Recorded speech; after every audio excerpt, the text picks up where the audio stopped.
আমার আল্লাহ ডাক দিয়ে কয়, রে ছুরি,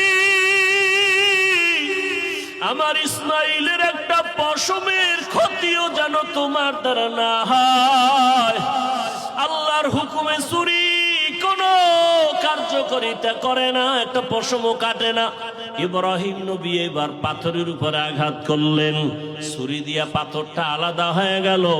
ইসমাইলের ডাক দিয়ে কয়, বাবা এইবার ফাইনাল রেডি হও, তোমার জবাই করার সময় রক্ত আমার হাতে না লাগা পর্যন্ত ছুরি চালাইতেই থাকবো, না হয় আমি ছুরি চালানো বন্ধ করব না।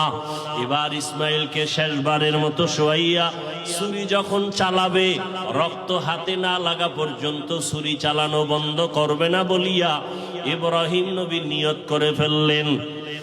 মা সহ্য করতে পারে না, সন্তান আবার কই, ওরে ও আমার কাছে থাইকা যখন মা বলিয়া ডাক দেয়, কলিজাটা ঠান্ডা হয়ে যায়।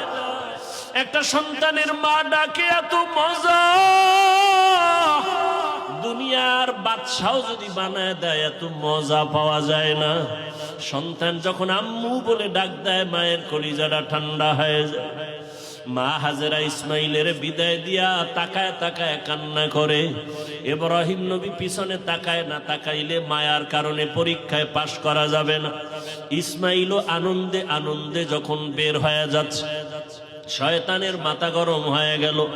এই পরীক্ষায় যদি ইব্রাহিম পাশ করে, দুনিয়াওয়ালারা বহু বিধর্মী মুসলমান হবে। কেমনে পরীক্ষায় ফেল করানো যায়? হাজেরাকে একটু ধোকা দেই। হাজেরারে গিয়া ধোকা দিয়ে কয়, হাজেরা ইসমাইলের কোথায় ছাড়লা? কয় মালিকের দাওয়াতে গেছে। বলে কোন মালিক? বলে দুনিয়ার কোন বাদশা। কয় না না, আমি জানি আল্লাহ দাওয়াত দিছে। কেন? হাজেরাকে বলে জবাই করার জন্য। হাজেরা ডাক দিয়ে কয়, রে শয়তান, তুই আমাকে ধোকা দিস না। একটা বাবা হইয়া কোনোদিন সন্তানের জবাই করতে পারে না। যখন এই কথা বলছে, শয়তান ডাক দিয়া কয়, আল্লাহ হুকুম করছে জবাই করার জন্য। হাজেরা চোখের পানি ছাড়িয়া কয়, রে শয়তান, যদি আমার মাওলা হুকুম করে একজন ইসমাইল না, আল্লাহ যদি আমারে আরো ইসমাইল দেয়, আমি সব আল্লাহর রাস্তায় ছেড়ে দিতে রাজি। শয়তান দেখলো এখানে হাজেরাকে ধোকা দিয়ে আটকানো যায় না, দৌড়াইয়া গেছে শিশু ইসমাইলের একটু ধোকা দেওয়ার জন্য। ইসমাইলের গিয়া যখন ধোকা দিতে গিয়া কয়, ইসমাইল কই যাও? বাবার কাছে ছুরি আছে, তোমারে জবাই করবে। ইসমাইল তো বুঝ কম, ডাক দিয়া কয়, আব্বা